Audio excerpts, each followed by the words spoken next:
Welcome to Manhwa Recaps, spoilers ahead, watch out, and take care. Huge shout out and special thanks to the channel members. The manhwa starts by taking us to a frozen wasteland, explaining how a white monster lives there.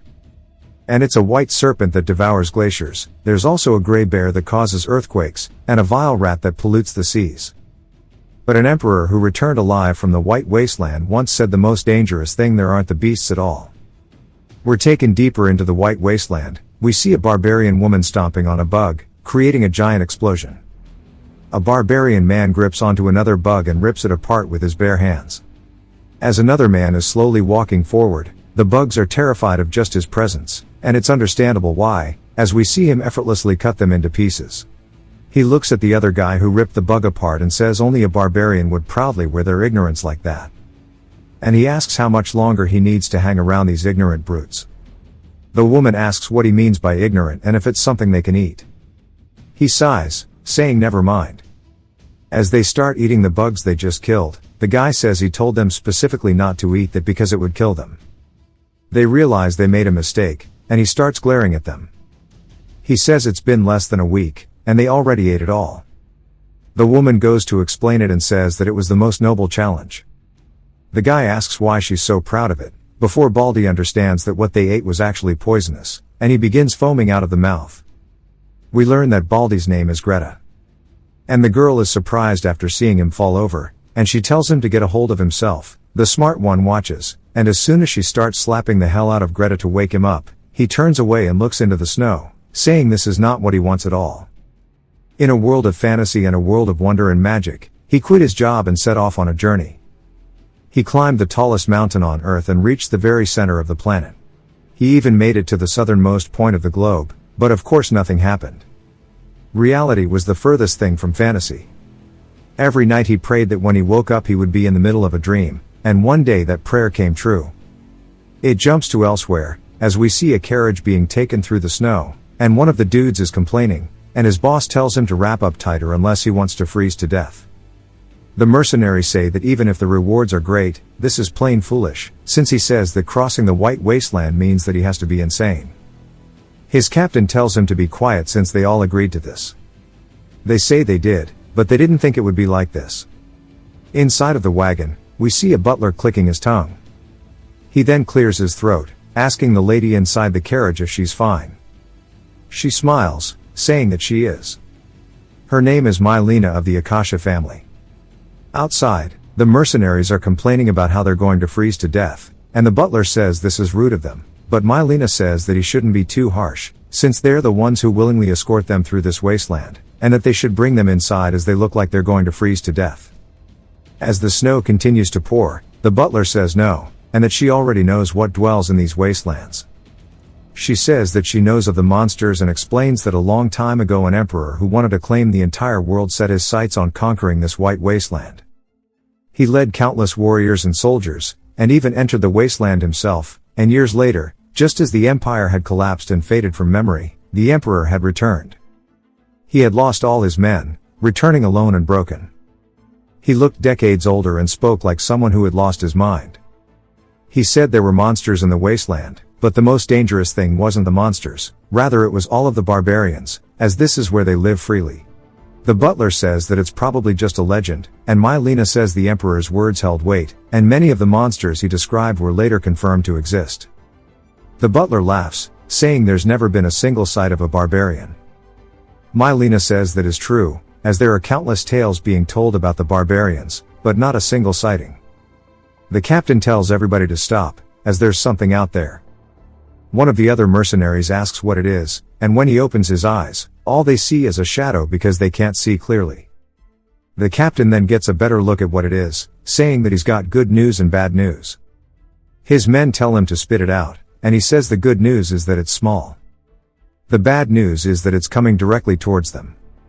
Everybody looks to be on edge, as the captain reaches for his sword in a panic. They realize that it's actually a human. As they get a better look at his white hair, and the fact that he's barely wearing clothing, they now understand what they're facing, and they all freeze up at the sight of a barbarian.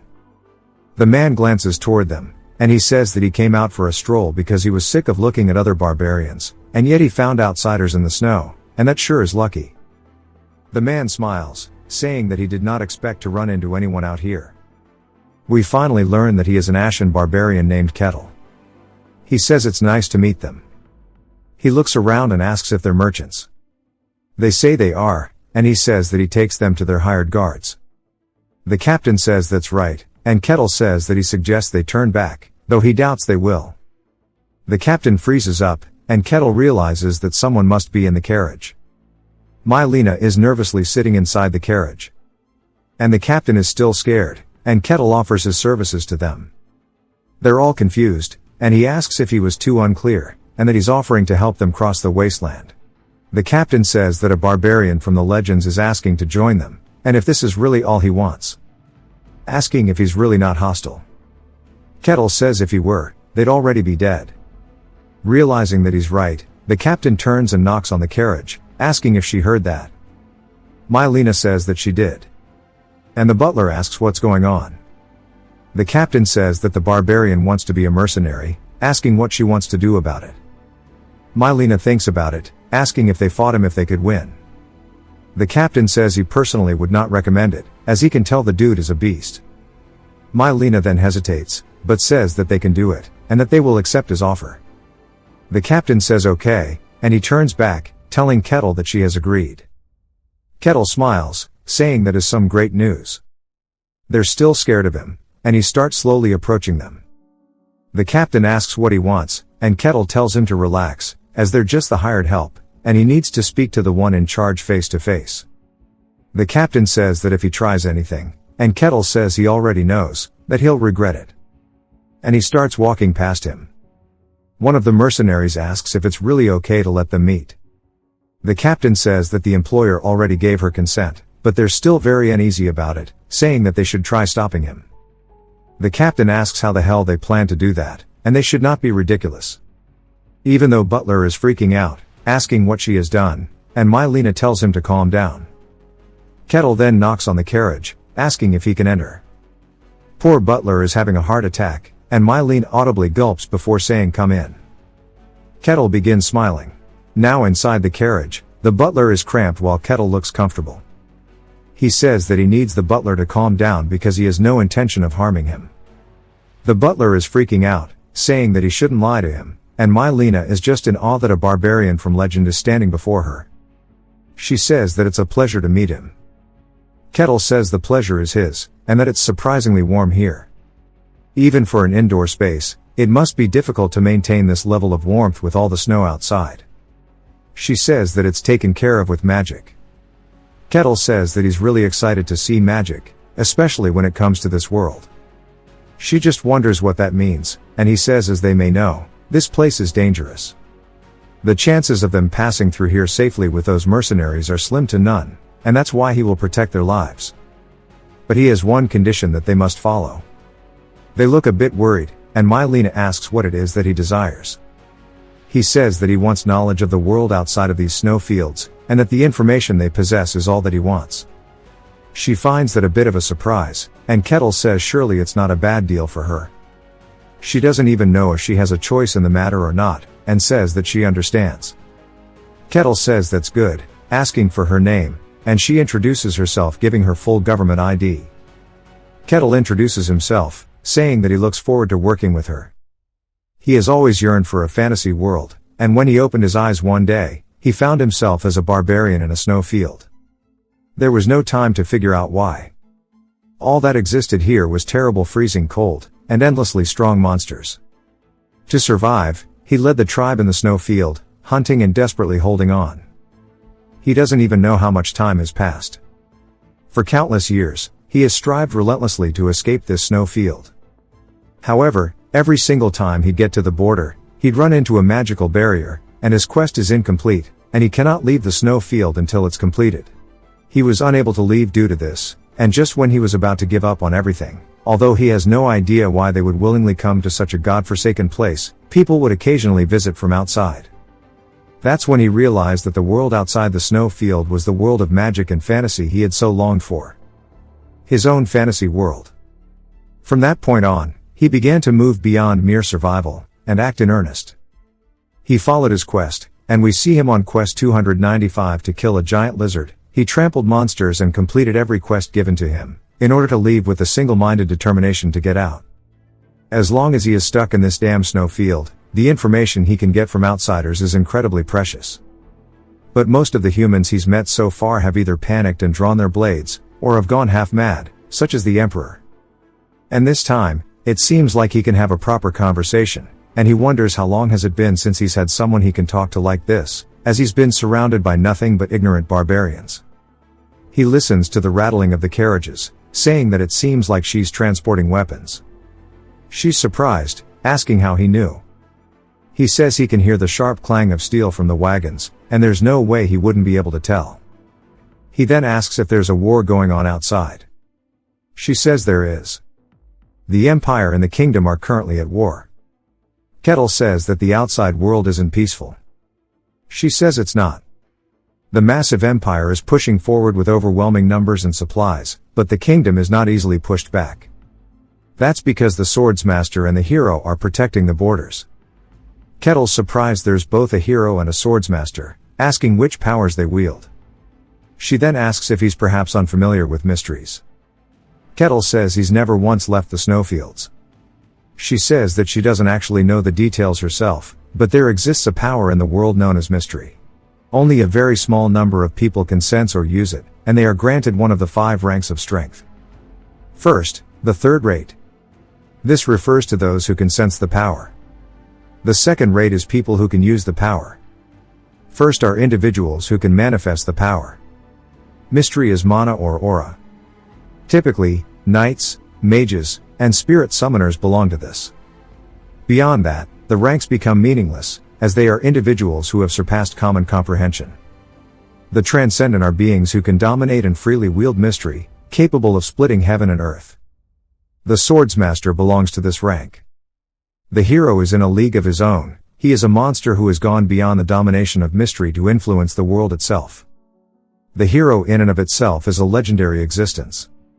In fact, the very act of having one's strength quantified and named is proof of that strength, and even a third rate is considered a powerful individual in a small domain.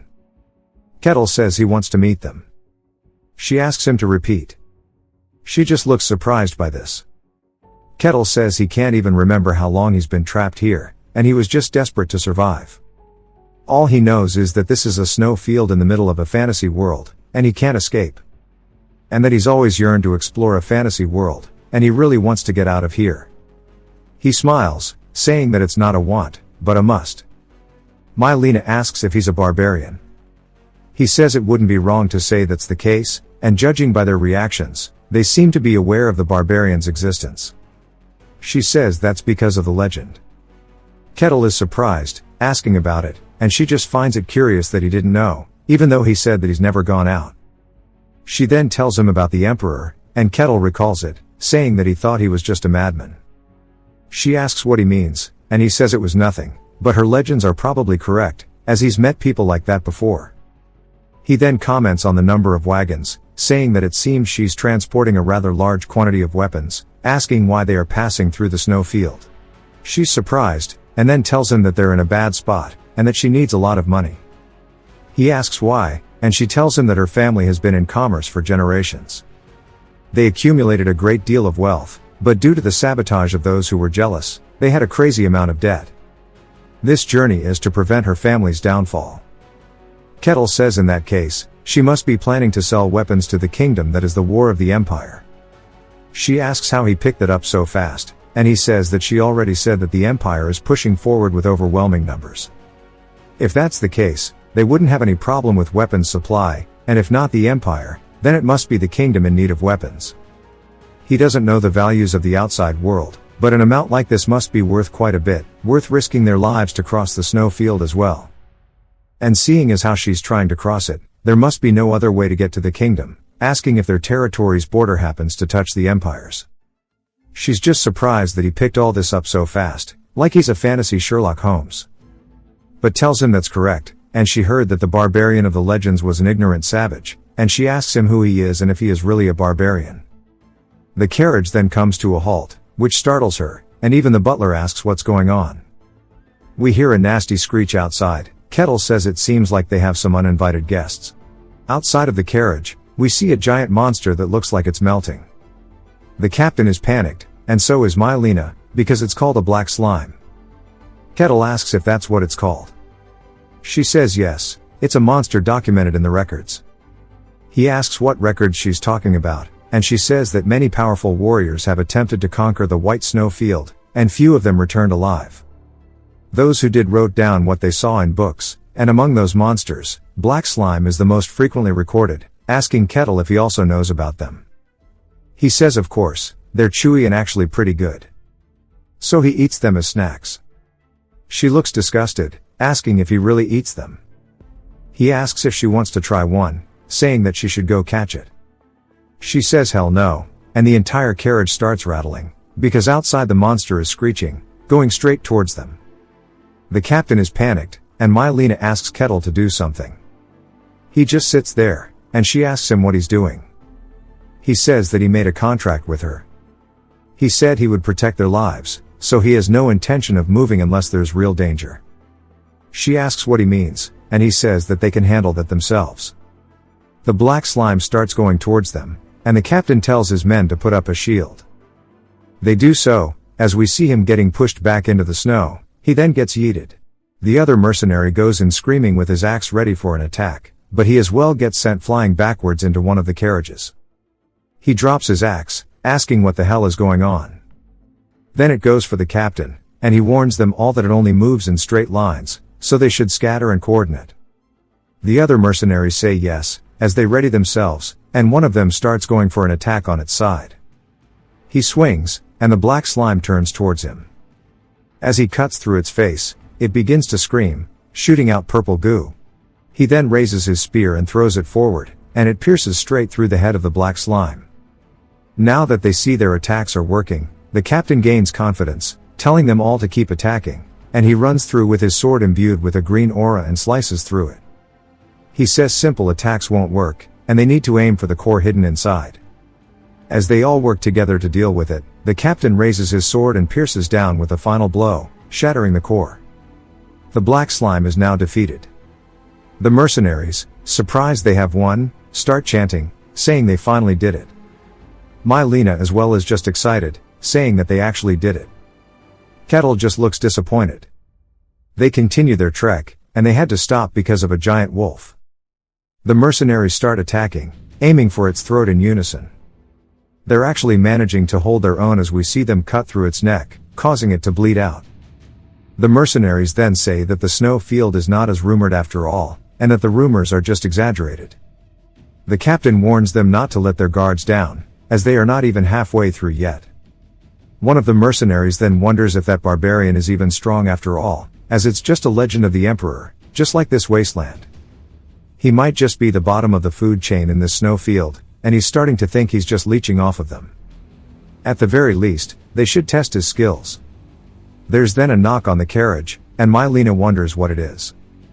Kettle stares out, and one of the mercenaries speaks up, saying that he needs to tell Mylena something. It turns out that they just want her permission.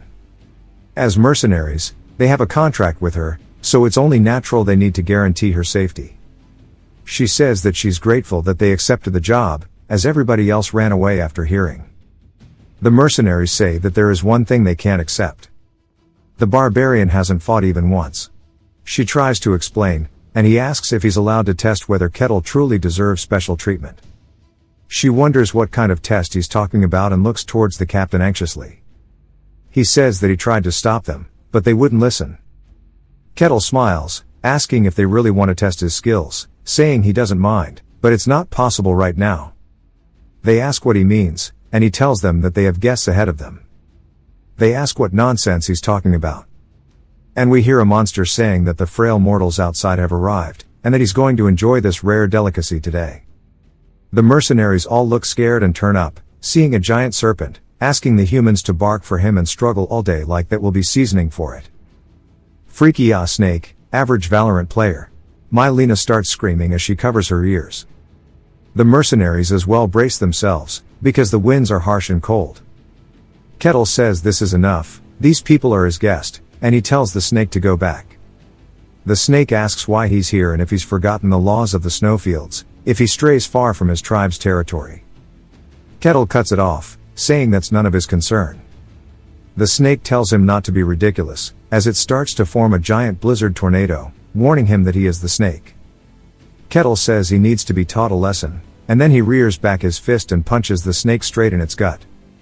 The shockwave it produces is hella powerful, as it starts sending snow flying. Even the snake looks extremely pained. There's a giant blue explosion that ensues, and the mercenaries are doing their best not to fall over due to the pressure. A follow-up explosion, and now Mylena and the butler are at risk of being swept up into it. The snake is slumped on the ground, and Kettle says that it's the type that only listens after a beating. Mylena calls out to him, and Kettle says that he's going to finish cleaning up here, and it won't take too long. Kettle then stomps the floor and starts running forward full speed. I guess the snake isn't dead, as he rears back his fist, and we see another giant explosion. Mylena looks absolutely impressed, and some time later, the mercenaries are saying that they have committed a sin worthy of death, begging for their lives to be spared. Kettle says it's only natural not to trust a stranger so easily, and he understands.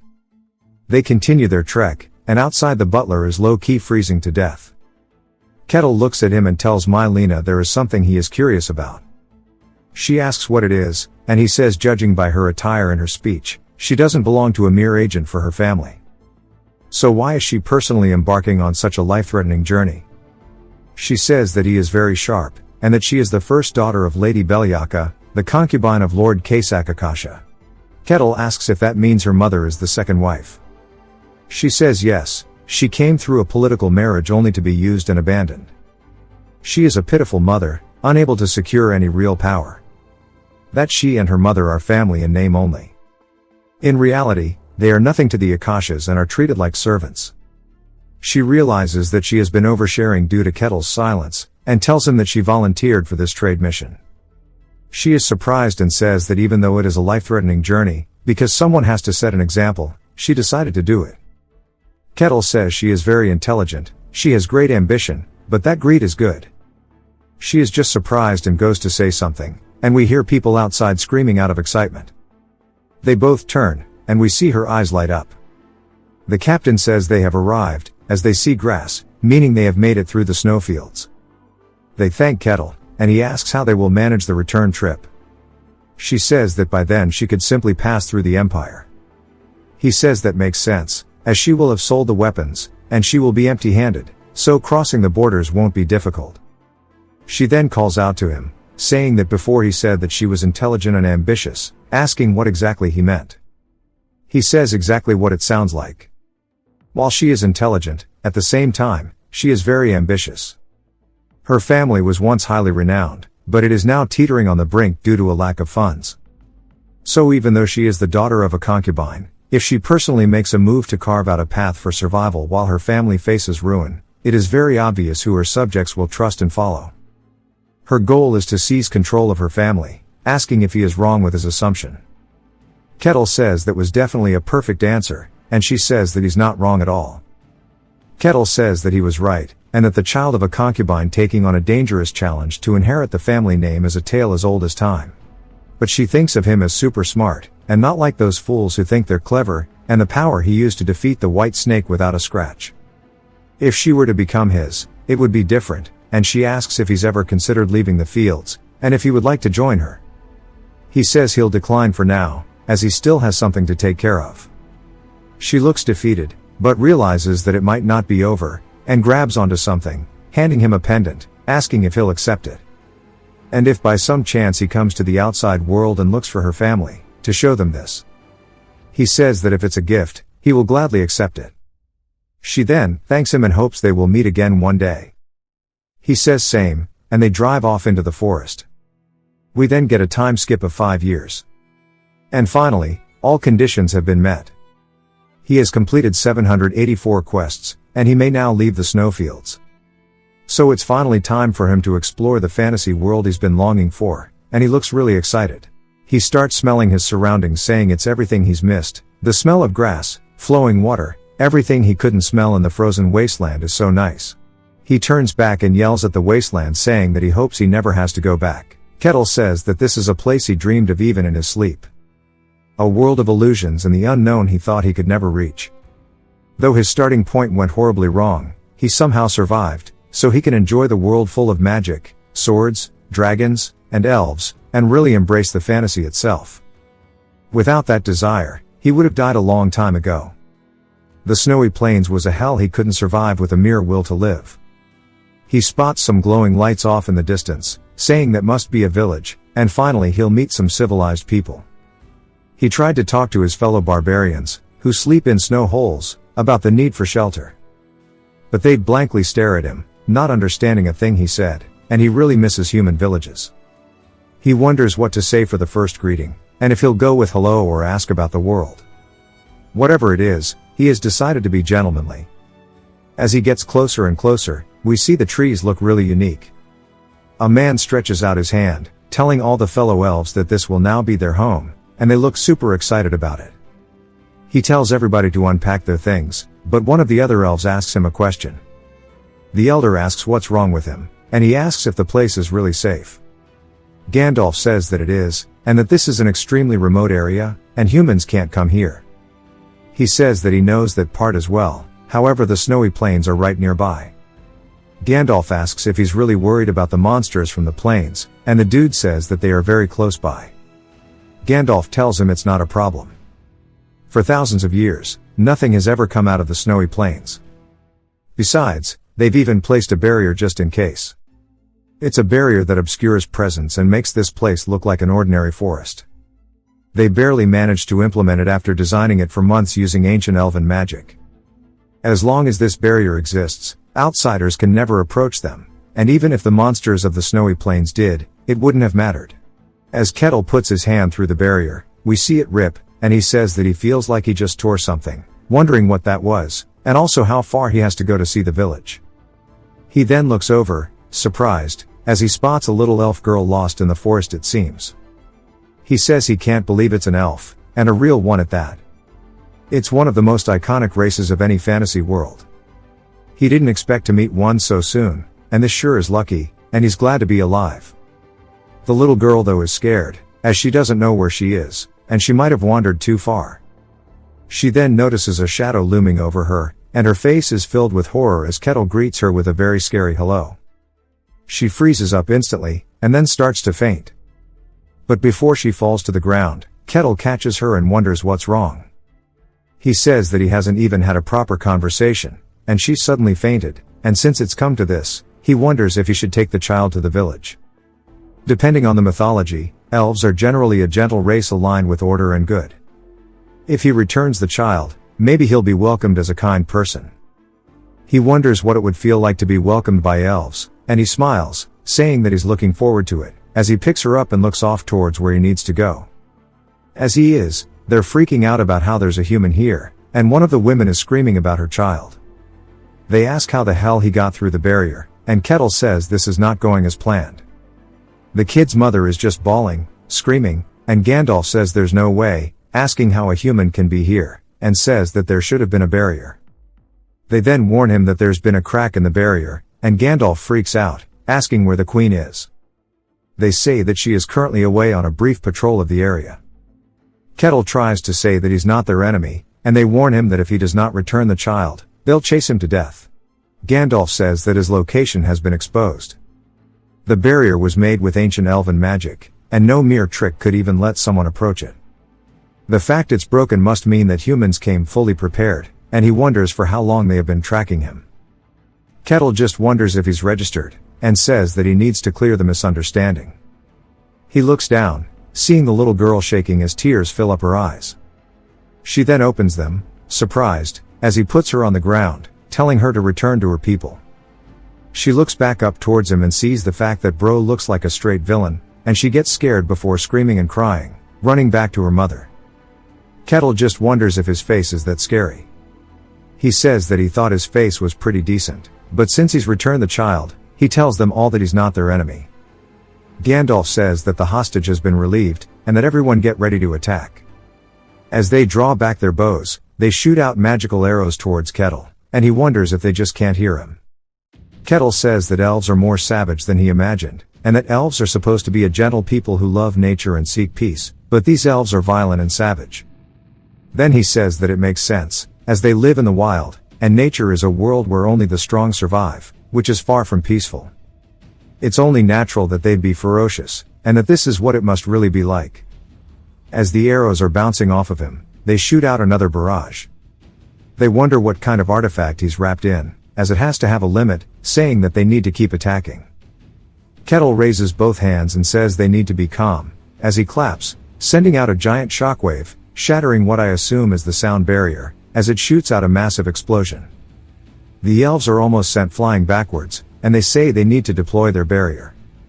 It turns out they are actually sent flying backwards, as they are flung straight into the air, and that this shockwave isn't just seen within their barrier, it actually shatters it and spreads out throughout the entire forest. Gandalf begins shaking, asking what the hell this is, and Kettle warns him that he is not their enemy. He then realizes he forgot to control his strength. He calls out to the elves, as a fire arrow in the shape of a bird flies in. He looks up towards it, and there's a giant explosion. Gandalf and the other villager are surprised when we see a woman appear, standing on some rocks nearby, and that this is their queen. While she's looking down at Kettle, we learn that she is the hero of Epi and the queen of the Leaf clan named Marsilia Hussein Karuja. She asks what's going on here. Gandalf says that a human attacked them. Marsilia says that she sees, and that this means this place isn't safe either. Kettle starts brushing away the smoke from the attack, telling her to wait, and that he'd appreciate it if she just listened to what he has to say. Marsilia is just surprised that he's unscathed, and even Gandalf is asking how he's okay after taking a direct hit from her. She says that she can't believe a powerhouse like him is targeting them, and then she starts to look at him with eyes full of disgust, saying that she hates humans. She draws her bow back, telling him that she is the queen of the Leaf clan, and she draws it back fully now, saying that she will make him pay the price for his greed of seeking them out. Kettle wonders if they can't understand him, saying that they're obviously communicating in the same language, and wonders if he's just being ignored, or perhaps the relationship between humans and elves is just that bad. He says there's nothing to be done about it. The only thing he learned back in the snow plains was that people only listen once you land a hit. She starts combining the elements on this attack, and once it's fully prepared, she releases it, and it starts flying through the air hella quick, and forms a giant water dragon as it flies towards Kettle. He rears back his fist, and swings forward, coming straight into contact with it, but it's not just that, as he starts to destroy it, and his own attack shoots up all the way through, directly back towards Marsilia. Kettle realizes he once more forgot to control his strength, as all we do is hear her screaming after the attack lands. She's now laying on the ground, and speechless. Kettle wonders if he just made things worse, and she just looks terrified. She says that she understood from that one clash that he's powerful, at least above the level of a transcendent, and wonders why someone that strong would be here. She tells everybody to run away immediately. They start calling out for her, and she yells, saying that everybody needs to flee now. They listen to their queen and run. She then tells Kettle that she acknowledges his strength, but he will never accomplish his goal here. He says that he was just trying to talk, and he can't believe things have gone this sideways. She then closes her eyes, and starts to speak her mantra, as we see a red aura swirling in her hands. She then opens her eyes, and we see a giant fireball floating above her. As something is starting to form within it, we see a bull named Piego. Kettle is just super excited, saying that he can't believe he's witnessed a summon already, and that the creatures in the snow plains were grotesque and bizarre. There were a few that looked like something out of a fantasy, but most were just hideous, but this creature before him is a bull with horns of blazing fire, and since this is a spirit, it really is letting him feel the fantasy world of life. Marsilia tells Piego to annihilate the enemy before him. Piego says that it's just as he thought, contracts aren't worth the trouble, and this is nothing but a hassle. He is the highest grade fire spirit. She tells him to be quiet. We learn that Piego is a being that embodies the pure flame. The stronger a spirit, the more ancient it is, and thus the greater its pride. With her power, she can barely summon it, but she just managed to secure a contract with the help of another tribe. She never thought she'd have to use it in this circumstance, and tells Piego to fulfill his contract. Piego asks if he just needs to kill the human before him, and then looks over and begins sweating nervously, and asks if that's even a human, as Kettle is staring at him evilly. Kettle still just pogging out of his gourd, asking if this is real. They continue as Marsilia says that the human has intruded upon their lands. Piego says that he's decided, and he'll reduce him to ash and leave nothing behind. Kettle just wonders what he did wrong. As Piego's flames start to roar, he swipes his hooves, readying a charge, as he's full force charging at Kettle. Kettle stares at him, and all we see is the explosion from the charge. Marsilia has to brace herself from the shockwave, and when she looks over she's surprised, as Kettle's hands are on Piego's horns. He has stopped him with a single hand. Even Piego is confused. Then Kettle smiles, saying that this puts him at ease since it's a beastly form. He rears back his fist, saying that it's going to make it easier to beat him to death. Marsilia realizes she's made a grave mistake, as Kettle hits Piego straight in the forehead, shattering the ground beneath the two of them. The attack passes all the way through Piego and shatters the entire landscape behind them. It's the equivalent of a damn atom bomb being released in a fantasy world. Holy shit, he's so strong. It starts sending debris through the forest, and Marsilia braces herself while screaming. As Kettle's fist continues forward, Marsilia drops to her knees, asking what the hell this is. With Piego no longer being there, she says this can't be real. Kettle slowly walks over towards her, and she begs for his mercy, if not for her, then at least for her kin. Kettle says that he is not her enemy. She finally understands him, and she's surprised, asking what he means. After a long conversation, they finally came to an understanding that he was truly not their enemy. Marsilia apologizes, saying that she judged too hastily. They mistook him as an enemy who took their child hostage, and they committed a grave insult. Her conscience is now feeling heavy. Kettle says it's fine, as they said they were driven here by humans, so he understands. It's a little sad that they never gave him a chance to explain. She asks if he's really not one of the humans chasing them, and he says this is his first time even seeing an elf, and there aren't any in the White Wasteland to begin with. She then realizes where he's from, and asks if he's an Ashen barbarian. He says that's what the outsiders call him, and she says that's impossible, as humans aren't meant to survive there, and if he comes from the wasteland then maybe that means others could come out of it too. He says he's not too sure, but he doubts anyone else would. There are strict rules in the wasteland, even powerful beings like serpents cannot defy them. For some reason he was able to bypass them in the form of a quest, but that's probably a very rare exception. She says it's a relief, and he asks if her summon's okay, as he did split that bull in half after all. She says that he shouldn't worry, as spirits are beings of nature, who, when forcibly unsummoned, return to the spirit realm. She then stands up, saying that she's been rather rude, and asks if there's anything he'd like, and if he wishes it, she'll do whatever she can. He says he's curious about her spirit, and asks if beings other than elves can make contracts with them. She says that's probably not going to be possible. Of course, among humans, those with a deep affinity to nature can sometimes form contracts. Kettle asks if it's impossible, and she thinks about it, saying that if he truly wants one, to go to Elfo Sagrado. He asks what that is, and she says that it's where the god of the elves resides, the holy land of all elves, and there it might be possible. Kettle gets excited, asking if a human like him would even be allowed in, and she says normally no, but with her introduction it should be possible, and she'll tell him where, but he must keep it to himself. She says that Elfo Sagrado is the dream destination of every elf researcher, but for elves, letting a human near that place is incredibly dangerous. To protect a place more precious than life itself, no elf would ever reveal its location, but she truly wants to believe in Kettle, and as a token of her apology she hands him this thing, and he takes it, thanking her. She says that if he gets close, their god may test him, but she thinks he'll pass and wishes him luck. She then introduces herself once more as the queen of the Leaf tribe, asking what his name is. Kettle tells her he doesn't have a fancy title like her, as he's just a barbarian. Sometime later, we see him stomping the floor as he's running forward at full speed directly towards where she had guided him to. As he's going through the forest incredibly fast, he's producing loud-ass shockwave after loud-ass shockwave. We see a guard in a nearby city wondering what's going on, and they don't know exactly what it is, but there's something approaching. This is on the border of the Varkan territory, the kingdom of Chent. The head guard tells everybody to get ready for a fight. As they see, as the sound starts getting closer and closer from the forest, Kettle then starts walking very slowly forward, and the head guard is surprised and looks horrified. Kettle asks if they are guards, saying it's nice to meet them. They just stare at him awkwardly and wonder if the loud sound or smell was him. They say based on his ash-gray hair and the scar on his chest, he might be the Ashen Barbarian. Turns out the rumors about barbarians are all about him, and the translation earlier made it hard to understand.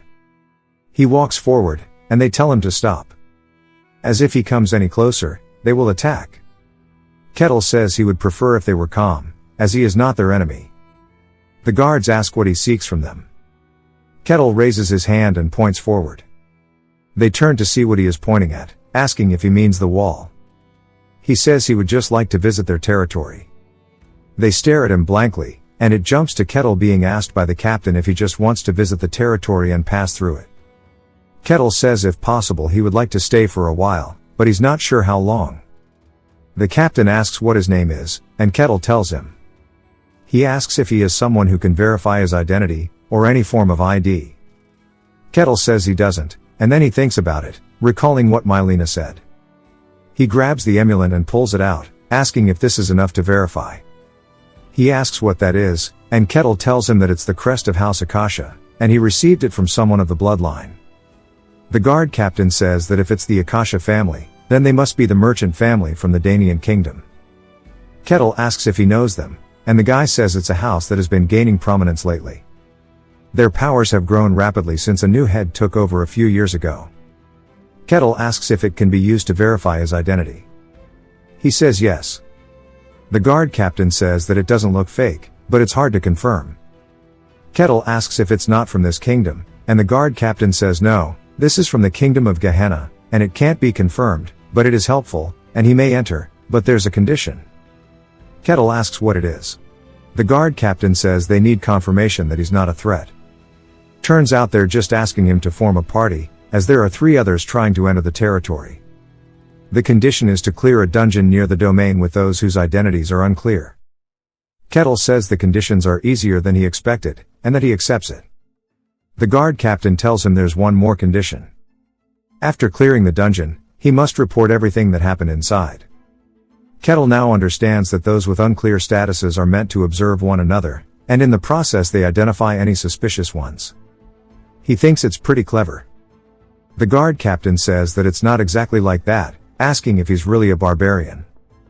Kettle says he is, and he as well is one of those people who has the misconception that all barbarians are just brain damaged. The guard captain tells him that he's the first barbarian to enter the domain, and that they can end the talk here and get going. We see an old guy sighing, saying that even if it's the law, going into a dungeon with rats that go after people's pouches sure is tragic. He's a self-proclaimed paladin named Alessandro Tyrinus. The other guy he's going with is a rogue named Kasen Hark, asking why he's picking a fight, and if he's mad because a thief scammed him and stole his fortune. Alessandro asks how dare a petty thief insult a paladin, and Kasen laughs at the fact he called himself a paladin, saying there's no way they dress this poorly, and they wouldn't be here in the first place. He's just a wandering warrior who calls himself such, and he's a bottom feeder just like him. Kasen says that his surname of Tyrinus sure is dumb as hell. Alessandro draws his blade, yelling at him, and Kasen says that he's ready to scrap, and there's no way that ragged armor will protect him, as we see poison at the tip of his blade. Alessandro tightens the grip on his, and as their swords start scraping with one another, we hear a woman asking if they could stop. They both do, looking over at her as she sighs. She says that she can't believe that she has to raid a dungeon with them, wondering if this will be okay. She is a cleric of Calesia, named Hayes. She says that the minimum number for a dungeon is 4, and that one more should be coming, as we see them all waiting. She just can't help but feel anxious about it. The door then opens, as the guard captain says the last person has arrived. Kasen says that he hopes this one is sane, and the guard captain says he can see for himself. Kettle slowly walks forward and has to lower his head even into the room. When he does, they all look surprised, and Kettle smiles asking if there is new party members. They are all scared and say that he's huge, and they start wondering if he's really a human. Kasen's just freaking out because of the pressure he's releasing, and Kettle says it's nice to meet them. The guard captain tells them to talk among themselves, as he will return shortly. Kettle says they can start with introductions. He tells them he's a barbarian and asks about Kasen, who tells him that he's a thief. Alessandro introduces himself, and Kettle asks if paladins use holy power. He says normally yes, but he's a rather special paladin, so he can't. Kettle says he sees, and Hayes says that she serves the god of lies and deceit, and that she's a cleric of Cilicia. Kettle says it's nice to meet her, and asks if her identity is really that uncertain even as a cleric. She says that the god she serves is the god of lies and deceit after all, and he's not well regarded. Kettle says he sees. Sometime later, the guard captain enters the room again, saying that if they're all ready, they can head out. Kettle looks ready to go, but everybody else seems a little bit anxious about this. Sometime later, the guard captain tells them they've arrived, and Kettle's surprised, as he's about to do his first ever dungeon in a fantasy world. The guard captain tells them that it's a 3-floor dungeon, and the monsters are undead, and that all they have to do is clear the dungeon and return with proof. Kettle says they can start the raid, asking Kosen for the plan. Kosen calls him sir, and he says he can just drop the sir since they're a team, and he laughs awkwardly. He then clears his throat, saying that Kettle and Alessandro will take the front lines, and he'll check for traps, and that Hayes will support the fight from the rear with her various abilities. Kettle says he understands, and it's pretty simple. Kosen once more laughs awkwardly, and Kettle says they should head out then. As they start walking into the dungeon, we see them a little on edge, looking around. Hayes says that it's so dark she can't see anything. Kosen has the same feeling, as there are no traps or tricks so far, and it looks suspiciously normal. He then notices something, telling them to hold on, since there are monsters. Kettle says he doesn't see anything. Kosen asks if he sees the scattered bone fragments on the floor, as they are skeletons. If they get any closer, they'll rise and attack them. Kosen says that he thought the guard captain knew from the start, and this dungeon is not just for verifying their identities. From the beginning, it was just a tool to easily get rid of troublesome outsiders. Kettle says he's never fought a skeleton before, and Kosen says they're pretty strong, and they'll keep moving even if they're wounded, and since they're made of bone, their defense is a little sturdy, and the dungeon's difficulty is going to be higher than he thought. He tells Hayes to get her powers ready, and Alessandro to get his shield up, and Kettle to get ready too, as he's going to aim for an opening during the fight. A skeleton's body moves even when damaged, so he needs to aim for the neck, which is its weak spot. They're pretty tough, so he'll have to hit them multiple times. Kettle says he's a great leader, and he understands. Kosen says they can start, and Kettle slowly walks forward as the skeleton starts to get imbued with magic. Kettle is surprised, and it slowly starts to stand up, glaring at them. Alessandro looks on edge, while Hayes starts speaking enchantment table. Kosen starts to slip into the shadows, and Kettle rears his hand back, open-palmed, and when the skeleton charges in with an attack, Kettle swings forward, slapping the piss out of it, and wonders if it's really just this weak, as he's pulverized it into straight dust. Alessandro, Hayes, and Kosen are all just absolutely speechless, and Kettle laughs, saying that it's just as Kosen said, and that it stops moving once you take its head off. Kosen laughs awkwardly once more, saying that's not what he meant. Skeletons are creatures made of bone, and a skeleton's bones are extremely hard in comparison, as they're not like normal bones. Even for a skilled swordsman, it's pretty difficult for them to cut through it in a single strike, and it's nearly impossible without aura. Furthermore, this skeleton was strengthened by the dungeon's mana. The only way to defeat a skeleton is by repeatedly attacking its neck to sever the vertebrae. To go beyond simply severing the neck bones, and instead pulverize it, by all accounts would be impossible. He knew that Kettle was strong, but he never thought he'd be this strong, wondering if he's really a human. The entire thing is just a pile of dust now, and they're all still staring at him in disbelief. Kettle then turns, saying that they should keep going. They all say right away, and start running towards him, and he says there's no need to rush. Kosen says yes, and gives him a salute, and both Hayes and Alessandro just don't want to die. As they keep walking forward, Kettle notices something, as he sees a skeleton's head on the floor. Kosen asks why he's stopping, and we see tons of skeletons starting to form up from the ground. Hayes yells, and Kosen and Alessandro ready themselves for a brawl, but Kettle says he has a favor to ask. They all wonder what it is, and he says he wants to handle the skeletons by himself, as there's something he wants to test out. They tell him to do as he pleases, and Hayes agrees. Kettle thanks them, as he slowly walks forward towards one of the skeletons, picking up a sword. They wonder what he's planning to do, and Kettle says this is fascinating, wondering how the skeleton put itself together. It leaps towards him with its sword reared back, and swings, and Kettle catches it in between his fingers, and snaps the blade, asking what it's going to do about this. The skeleton then pulls its half-sword back, readying another attack, and leaps off the wall, going straight towards Kettle. As it swings down towards him, Kettle steps just enough where it cuts some of his hair, and looks super excited, asking what it'll do now, as he grabs onto its wrist, pulverizing it into dust, and we see its hand drop to the floor. The skeleton looks down at it, confused, and then glares back up at him, before it kicks the sword up and starts twirling it in the air, before it catches it with its left hand. Kettle is just so amused, saying that it knows how to switch to its offhand. The skeleton charges in, this time with a reverse grip, and Kettle grabs onto its wrist once more, and pulls its arm off. The skeleton starts to fall backwards and stumbles, but catches its balance as it comes in for a follow-up attack, using its broken wrist straight for Kettle. Kettle catches it, and breaks it once more, saying that this thing is actually pretty smart, and Hayes just looks horrified that he's toying with it. Even Alessandro and Kassen do. As to their eyes, Kettle is playing with it, and in reality, he's just fascinated. Kettle starts whacking at it, and Kassen looks terrified. The skeleton skull falls to the ground, and Kettle glares at it, saying that it can't move with only its head. As he raises his foot, he stomps it, saying this sure is amusing. He then asks if he's kept them waiting long, apologizing for the delay. Kassen says not at all, telling him to take his time, and Kettle thanks him. We then see him over another pile of dust, and he tells them that he's ready to head out once more. They all say yes sir, and follow him closely behind. He then comes to a stop, and Kassen says that this is where they need to go, as it leads to the second floor.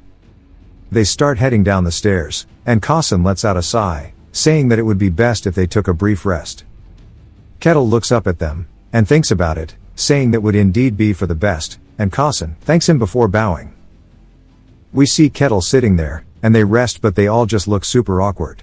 He says that he has something to ask in regards to this dungeon. Hayes asks what it is, Kettle says it's embarrassing, but his knowledge on dungeons is very insufficient. Hayes tells him that it's a virtue to have a desire to learn, and she's not terribly knowledgeable herself, but she can help. Kettle says he's grateful, and she wonders what it is that he's curious about. Kettle says that this dungeon is located rather close to the territory, and wonders if there are no issues with the dungeon and the monsters within. Hayes says generally, monsters don't venture outside the dungeon, although there are exceptions. Cases like that are identified and dealt with beforehand. Kassen clears his throat, saying that dungeons are a natural phenomenon. Sometimes they appear as caves, and other times as towers. The majority of dungeons manifest near densely populated areas. Kettle says that it makes sense now why it's here. Hayes tells him when a dungeon manifests, the local lord assesses the danger level, and then outsiders like themselves, mercenaries, or guards are dispatched to clear it. Kettle says that's interesting, asking if they do not manifest inside the territory. Hayes says that's correct, and they always appear at a distance. Kettle says he sees, and asks if there is a reward for successful conquest of the dungeons. Hayes says that's correct, and there's usually a boss on the final floor, and they will receive various rewards for defeating it. For a dungeon this size, the reward should be quite substantial. Kettle laughs, saying it's just like a game. She asks what he means, and he says that he was talking to himself. He has one more thing that he is curious about, and they tell him to ask. Kettle asks who it is that makes the dungeons. Hayes is confused, asking what he means. As dungeons occur naturally, no one creates them. Kettle says there are too many oddities for that to be the case. First, they manifest near populated areas, as if demanding to be explored. They appear near settlements, tempting people with treasure. For a natural phenomenon, it feels far too deliberate. Hayes says that, now that he mentions it, it does make a lot of sense.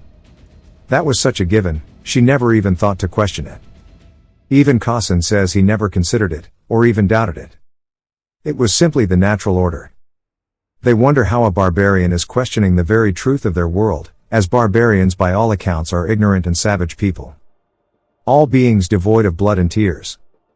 That much is known by everyone in the world, but if they go based off everything they know, then they can't say that this man is a typical barbarian. Kettle says it sure is interesting, and Kassen snaps out of his thoughts. Kettle asks everyone if they have rested enough. They all sit up, saying yes. Kettle says that if they are ready, then they can depart once more. Hayes says yes, and they start heading out. As they get deeper into the second floor, Kettle notices something, as there's a chest on the ground, asking what it is. Kasen says that it's a treasure chest, one of the rewards of the maze, and he may have it, provided he can unlock it. But while that's easy for him to say, a chest of this quality, they would need a master rogue with proven lockpicking skills. A better rogue of that caliber wouldn't be in this dungeon. So they'll have to abandon the chest. Kettle asks Kasen to unlock it, and Kasen wonders why the hell he's asking him to do it. Kettle says that it's a treasure chest, and he is a rogue. Kasen says that is true, and before he can finish a sentence, Kettle says that it is the role of the rogue to handle treasure chests, therefore he is asking him to do it. Kasen says that he's not wrong, but there is a problem. If he could actually do that, he wouldn't be in this situation to begin with. A bottom feeder like him, who isn't even acknowledged by the guild, has no business knowing how to pick locks, but he can't just tell him the truth, because Kettle's face looks so excited, and if he's honest, it will instantly turn into disappointment. He starts having a bad mental image of Kettle, calling him pathetic, and he recalls how he turned those skeletons into dust, and doesn't want to end up like them. He's crying internally, but outside, he says that he'll give it a shot, and laughs awkwardly. We then see him trying, and he says that if he fails this, he's not going to get out of here alive, and Kettle says he finds this very curious. Kasen tells himself to remember the skills he saw while working as a porter for the others. It's not coming to his head, but he lights the fire, saying that he's going to have to risk his life and remember this. Bro's bloodline depends on this. Kasen then notices something, and Kettle sees him shaking, wondering what's up. Kasen cries tears of joy, saying that it's opened. I actually like this guy. Hayes as well is excited, saying that she heard that only skilled thieves can unlock treasure chests. But to see it, he's truly amazing. Kettle says that's very impressive, and Kasen says that it definitely seemed impossible, wondering how it happened. He says that he's always prided himself on doing his best to live, but at this moment, for the first time in his life, he began to question his best, wondering if he was really living his best life in the past. Kettle asks how much value the stuff inside has. Hayes says that with this much, a regular family could live comfortably for about a month, and they could live quite luxuriously. Kettle laughs, asking if that's really the case, telling Kasen to take care of the rewards. Kasen says yes sir. He grabs a chalice out of the chest and looks down at it, completely enamored. Kettle calls out to him, causing him to freak out and scream. Kettle asks if he needs help, and Kasen doesn't say anything, so it makes Kettle wonder if he's hurt, but Kasen says that he didn't do anything, leaving the three of them confused. Sometime later, as they're walking through the dungeon, we see Kasen carrying a sack full of goodies. Kettle tells everybody to stop, as there are skeletons, and they're looking at them up ahead.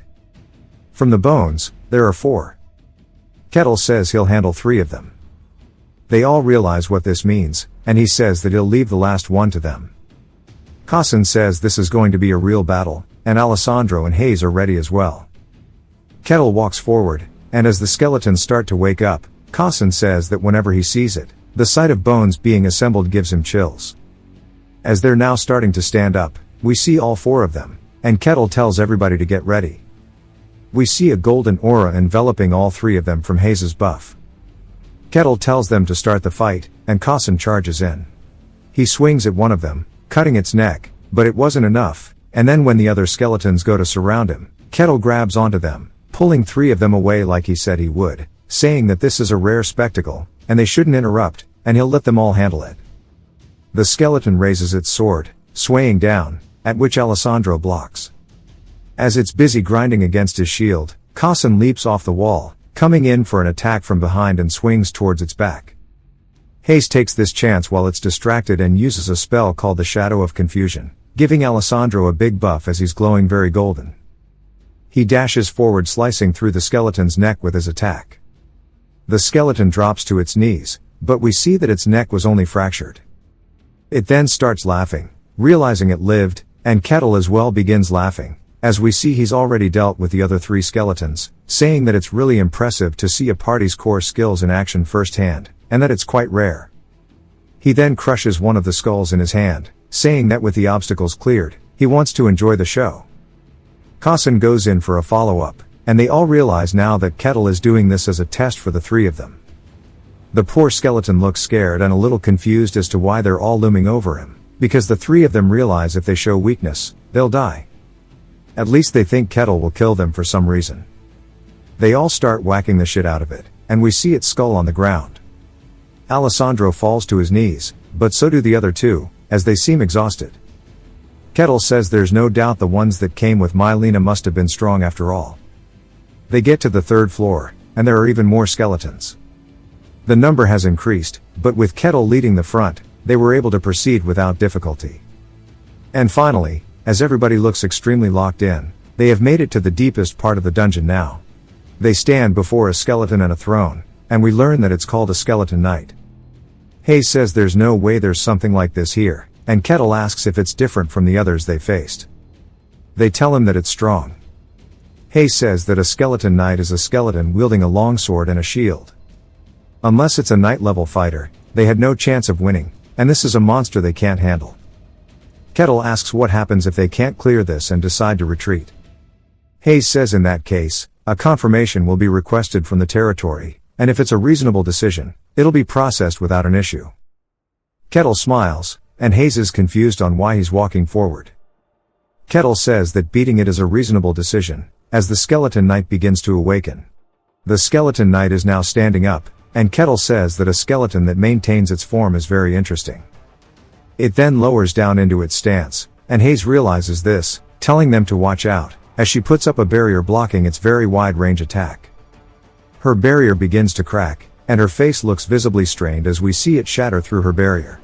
Alessandro then holds his shield up, blocking the attack for all of them, and it causes him to fall to the floor. Kettle seems curious, and Alessandro asks if it really had that much power in a single blow, and that this thing is way too strong for them. It starts glaring at Kettle and charging straight towards him. As it gets closer and closer to Kettle, he hits it in the chest with a single blow, absolutely deleting its torso and turning it into dust as well, as it falls to the ground. Again, all three of them are just sitting there in disbelief, and Kettle wipes the dust off his hands, asking if that's really all it was. We see all three of them are a little tense. Kettle then spots a chest, calling out to Kassen, who wonders what he wants. Kettle asks if he can unlock it, and Kassen says that's impossible. It is a high-level lock on it, and he doesn't have the skill to open it. Kettle says that's a shame, and Kassen says that's a pity, they'll need to leave it. Before he can finish his sentence though, Kettle's already walked up, punching the chest. We see Kettle actually shatter the chest open. I don't even know why they're getting surprised at this point. Kettle says the rewards are certainly better this way, telling Kassen to take care of it again. Kassen says yes, and he can't believe that he smashed a treasure chest open, as it's unheard of. But if he could just break it, why the hell did he ask him to unlock it? I wonder the same thing. We then see a bright light as they're starting to exit the dungeon. It then starts to make a rumbling sound. Kettle asks what's going on, and when they turn around, we see it close behind them. Kassen says that if you clear a dungeon perfectly, it disappears, and it seems like there wasn't a secret room. Kettle asks if they really exist, and Kassen says yes, though there's not many. Kettle laughs, saying that sounds fun, and Kassen just wonders what kind of psycho he is. We then head back to the guard captain, who says that there's no way they cleared it this fast. He then clears his throat, asking how it was, and Kettle says it was satisfying. He says if that's so, then he will proceed with the entry procedure, telling them all to follow one by one. Hayes says there weren't any major issues. The guard captain asks her if she thinks it's acceptable for a barbarian to stay in. She says that it should be fine. He can tell that she's trailing off the conversation a bit when Kettle is the subject. The entry procedure isn't just about clearing a dungeon. The true purpose is to use the process to weed out any bad elements. Kassen says that he doesn't seem like the type to cause trouble. The guard captain says that while Kettle possesses monstrous strength, he did not bring any harm to his party, and he's very different from a typical barbarian. Kettle says Kassen was excellent, and he disarmed traps and even opened a lock on a treasure chest. Alessandro was also a reliable warrior on the front line. The same goes for Hayes. Her prayers were a great aid in their battle. The guard captain asks if that's really the case, and says this is unusual. As when they force people to party, they don't say nice things about one another, then hands them their rewards. Often, the guards will take some of the dungeon clearing award, but he really doesn't feel like testing Kettle. Kettle tells them they can all divide it fairly, and they all tell him that they're fine and they don't want any. Kettle says why, as they all worked as a party together, so it must be shared fairly, and they can't refuse it. They agree, and he says they can go for a drink to celebrate, asking if they want to go to the pub. As they start heading toward the gate, Kettle is super excited while the other three aren't. The guard captain says that for a barbarian to defeat a skeleton knight in a single blow, he is hellishly strong. He's at least knight level or higher, but he was clearly not a typical barbarian. While he is a barbarian of legend, he is an alien existence. He realizes what he must do, telling the other guards that he has to go see the Lord, and he's going to leave them on their watch. He heads to the Lord's estate, and there's a knock on the door.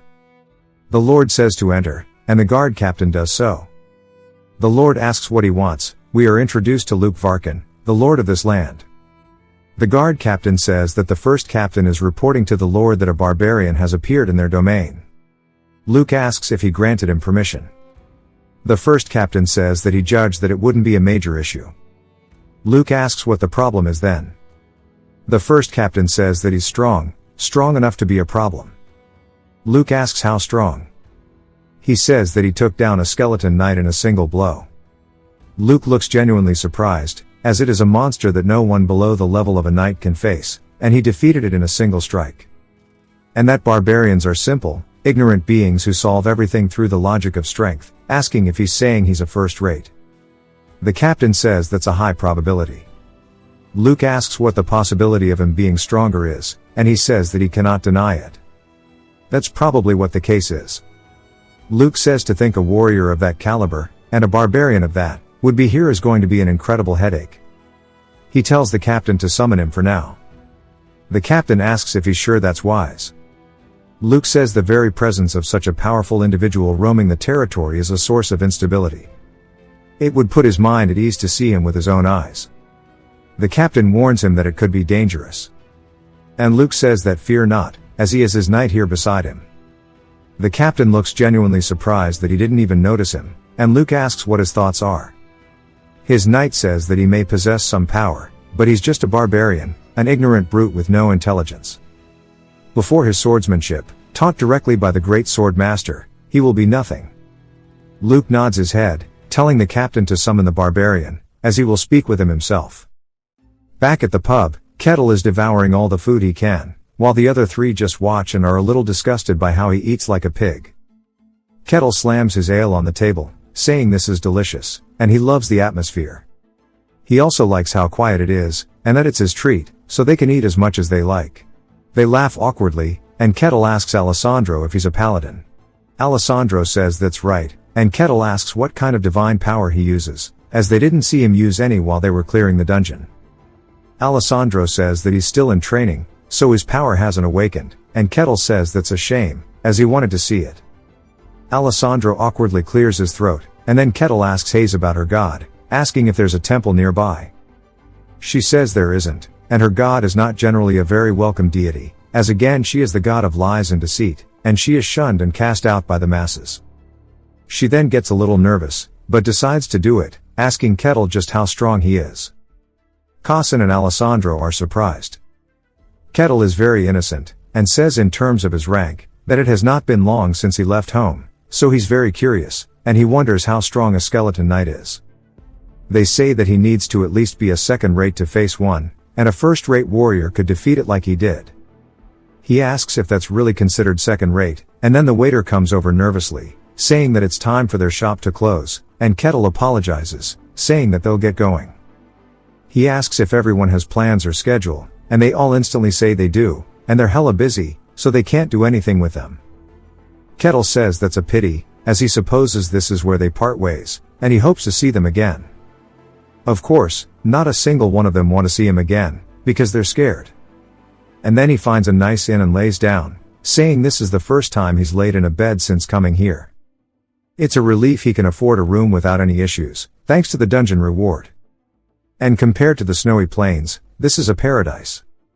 Since waking up there, it took a long time for him to set foot in civilized lands, and he wonders what to do now, as he wants to experience and feel more things, and he wants to have a real adventure. The sacred ground of the elves, the magic tower, the royal capital, things in every fantasy world, and he can't wait to see them. As he falls asleep, we see the sun shining brightly through his window, and he wakes up in bed. He wipes the drool off his face, as there's a knock on the door. The first captain apologizes for waking him up, and Kettle asks what he wants. He clears his throat, saying that the Lord wishes to see him in person. Kettle says that for the Lord of the territory to want to meet him sure is surprising, but he's down as hell, and he asks if they should just go now. And if that's the case, he'll grab his clothes real quick before they leave. The captain just wonders if this is really the right guy, as he's going along with it so easily. They make their way through the city, and Kettle's looking around, saying that when he first entered it was nighttime, so he only got a rough look. But now seeing it in the daytime, it sure is interesting. He smiles, saying that this is all so cool, and it's just like out of a game. The captain just wonders what he's doing, and not much time is left, and he wants to go the back way so they don't keep sightseeing. They finally make it there, and the captain says he brought the Barbarian. Luke tells them to enter, and the door opens, and Luke stretches his hand out, saying he's pleased to meet him, introducing himself as the Lord of the territory to Kettle. Kettle says it's good to meet him, calling him by his title, and he tells him that he is the Barbarian Kettle, and he even does a respectful greeting. Luke is just surprised that the Barbarian is bowing his head, which is odd because barbarians never bow their heads. To them, strength is everything, but he guesses that living long enough lets you see it all. He says that it seems he has learned some manners, telling him to have a seat. Kettle does so, opposite of him. Then he looks around the room and is absolutely impressed, saying that being inside of a lord's castle is sick, and that he's always loved castles. Then he spots the knight guarding the lord. He says he used to play night games a lot as a kid, and he never thought he'd see a real one, and it's just like he imagined. His eyes are full of curiosity. The knight glances over and feels killing intent instead of curiosity, and says this is unmistakable. For him to reveal such bloodlust in the Lord's presence, he's going to have to deal with him. He calls him foolish, saying that he will not leave here alive. Luke tells him the reason he called him is simple, and there are a few things that he just wants to verify, and he'll let him go. Kettle tells him to go for it, asking what he wants to know. Luke asks where he came from, and Kettle says that's quite an important question to them. He comes from the coldest place in this world, from a world covered in white. They realize that he's talking about the white snowfield, and are both surprised as they realize he's the barbarian of legend, and that he is really standing before them. Luke says that his words are a little hard to believe, and Kettle says it was a miserable place. Whether they believe it or not is their choice. Luke then says he wants to rephrase the question, asking him how strong he is, as what matters is how dangerous Kettle's power is. Kettle says that's the wrong question, as he does not know the level of strength in this land. Luke says he sees, and glances up towards his knight, who understands what he wants. Luke asks if he would like to have a spar with his knight, and he'll reward him well for it. Kettle asks what would entail in the spar, and Luke says it's not a fight to the death, and he trusts he'll keep it within reason. Kettle laughs, saying that sounds good to him. Luke is surprised by his laughter. But to Kettle, for him to spar with a knight is going to be super cool. It's not just any knight, it's a fantasy world where knights wield mystical power and aura. It's a chance for him to see and feel such a figure's techniques up close, and he's so excited for it. Luke anxiously tightens the grip on his armrest, saying that a barbarian is a barbarian in the end of the day. No matter how polite they act, they can't hide their savage love of battle. They're just terrified, or they're just freaked out by his laughter. They then head out to the Colosseum, and Luke is watching up above. As the knight and Kettle have their WWE stare down, Luke says that hopefully no blood is shed. The bell is rung, and the knight tells him to consider it an honor to witness his swordsmanship. Kettle says that he's super excited, and the knight is just angry that he's so relaxed, saying that he's going to show him just how overwhelming the difference in strength is, as he charges in, enveloping himself in a green aura. He asks Kettle what he's going to do. As he starts to raise his sword, we see it projecting 3 blades out as he's thrusting straight towards Kettle's head. Kettle asks why the hell there are 3 blades. Kettle wonders if it's an illusion, but then dodges all 3, saying that it's definitely not, and that all of the swords are real, and he wonders if this is what he calls his swordsmanship. The knight says that it's just as he thought. It seems like this is the best he can do, which is dodging his attacks. He supposes that's impressive in its own right, but he's seen enough. As he comes in with his attacks once more, Kettle raises his hand slowly before flicking his finger, breaking the knight's blade. The knight asks what the hell this is. As Kettle puts his hand on his chest, he then slowly clenches his fist, wrinkling his armor entirely, and then throws him, breaking his chest plate, causing him to spit up blood. Luke is surprised as his knight's hands hit the ground. We see that he actually shattered the wall that he landed into, and even destroyed the ground from sliding. Bro's ass might be raw now. Luke says for him to defeat a top-tier knight in a single strike. He wonders what the hell kind of power he is dealing with. Kettle then turns, asking if this is it. Luke though is just uncertain of what to say, and starts freaking out internally. He clears his throat and is saying yes. For him to do this in a single strike, he is at least superhuman, but that's just the minimum. There's no telling the true depths of his power, and he could very well disrupt the balance of the world. In that case, he should report this to one of the few in this vast world who will hold the title of Swordmaster. He says that the Swordmaster should be arriving soon, and he wonders if this will pique his interest. I forgot to mention the Lord's back in his room by the way, and we hear the Swordmaster ask if he's talking about him. Luke turns, seeing his window open, and an old man in his room. Luke sighs, saying that his hobbies are as distasteful as ever. The Swordmaster says that he's got to have a little fun somehow, and asks if he's going to tell him about this matter that's supposed to interest him. This is the Swordmaster named Kane. Luke raises himself out of his chair, saying that it's an honor to have him visit on such short notice. He greets him, calling him Lord Kane. Kane stares at him as Luke is still bowing. His knight then starts to wake up in the infirmary. We see even his shirt got ripped. The door opens, and Luke asks if he's feeling well. The knight says that he'll be fine in a few days and apologizes. Kane says that it is he who should be apologizing, as his foolish student was defeated by some no-name barbarian. Kane then looks at his wound, realizing that there's not even a scratch, saying that there's not any damage on him. He saw that the armor was shattered to pieces, and judging by the state of the armor, he wouldn't have been surprised if his student was dead. And yet, besides some torn clothes, his body is completely unharmed. He wonders if the barbarian was showing him mercy. Realizing this, he says that he's not just some mindless barbarian, he's someone who can control his power with great precision. Kane says that so far, he exceeds a knight's level so far that he can afford to show mercy, so he must be at least superhuman. Luke and the knight are both surprised by this, and Luke clears his throat, asking if this is rude of him, but asks how he is compared to Kane. Kane says that he may be quite strong, but in the end, he is still a swordmaster.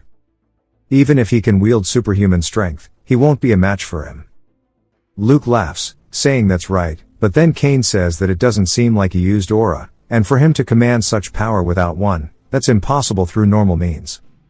And he wonders if this is just the power of a barbarian from the White Wasteland. Luke says at first, he didn't believe it, but he really must be the barbarian of legends. Kane thinks about it, and the story about how there is a legendary human said to exist in the White Wasteland, or perhaps it would be better to call him something different entirely, as he may be a monster in human form. Kane says that there's no way though, and Luke asks what he means. Kane says that if he were something else, he wouldn't have bothered showing mercy to a human, and he must be mistaken. And he wonders why someone from the White Wasteland would appear now of all times. Luke asks if there's something wrong, and Kane says it's nothing, it's a matter for another time. The Emperor honestly makes some very peculiar requests. Kane says that he doesn't need to worry about it, and Luke says he sees. Kane then asks if the barbarian is still here, and Luke tells him that he said he would be staying, so he assumes so. Kane then turns and says he's going to have to go meet him himself. Captain asks Kettle what his plan is now, and he says that he's not sure. We learn that the Lord has already given him his reward for the duel, and says that he won't interfere in what he does in this territory. Kettle says that he doesn't have anything specific planned, but it would be good if he had an official status, as he thinks entering dungeons every time he goes to a new territory would become a problem.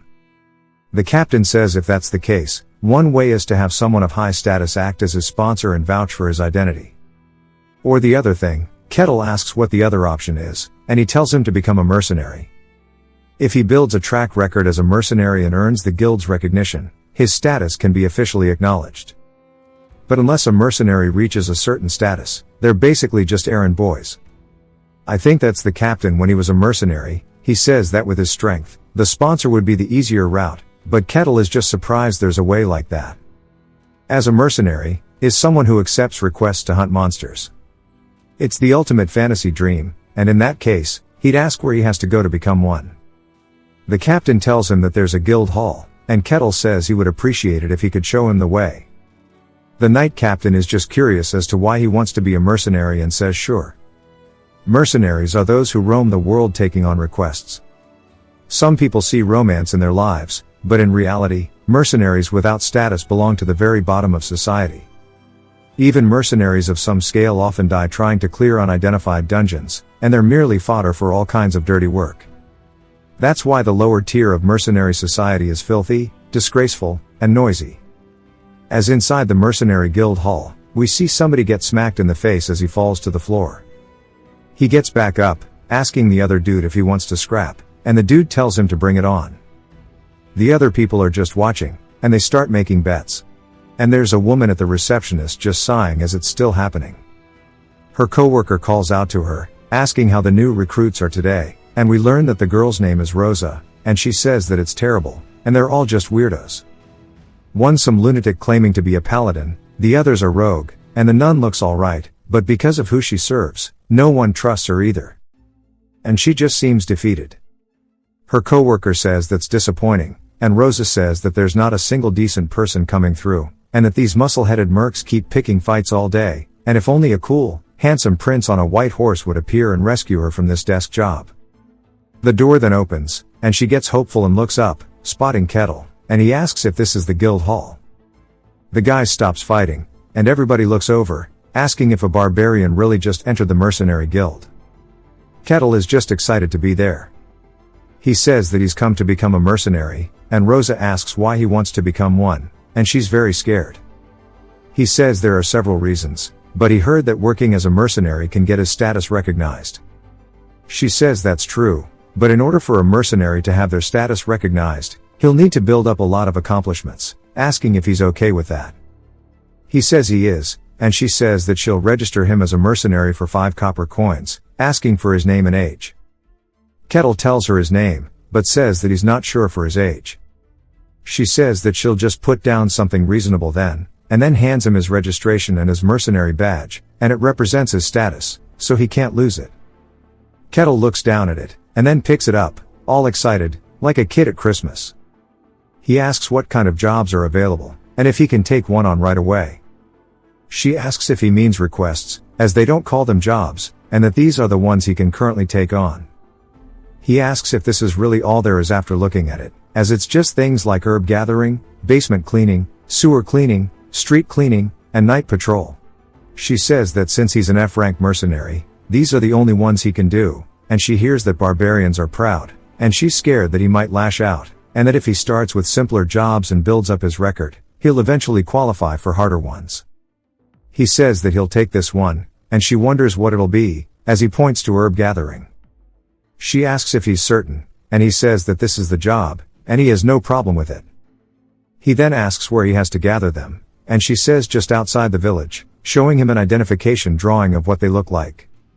He says that he'll head out now, and she says okay. She's just a little surprised by how chill he is, and then he leaves just like that. Her coworker is freaking out though. Kettle then heads into the woods, finding the herbs that look just like the drawing, and says that these herbs are good for wounds, but they look kind of strange. He takes off his shirt, and says that he's packed some UV protection gear, and it's time for him to begin his first job as a mercenary. About 1 hour later, he returns with a whole bag full of them, asking if this is enough, and she says that's a lot. She wonders if maybe he's a criminal mastermind here to destroy the herb field. She's then noticed something, saying they're in excellent condition, and most mercs just rip them out like savages, so their value drops significantly. He says that he may not look like it, but he's confident in his delicate touch. She says she understands, and thanks him for his hard work, giving him the reward for his request, which is 1 silver coin. It's enough to barely afford the cheapest meal, but still, It's the first money he's earned through honest work, and he's super excited about it. Turns out that he asked immediately for another request, and she can't believe how he's acting even though he's a barbarian. Kettle says the sun is still high, so he'd like to get as much work done as he can, and she wonders why he looks so happy, and she says that she thinks this new guy's a weirdo too. If you've watched till the end, comment, basketball, to let me know. Subscribe for more videos like this, leave a like or a comment to help the channel out. Thanks for watching.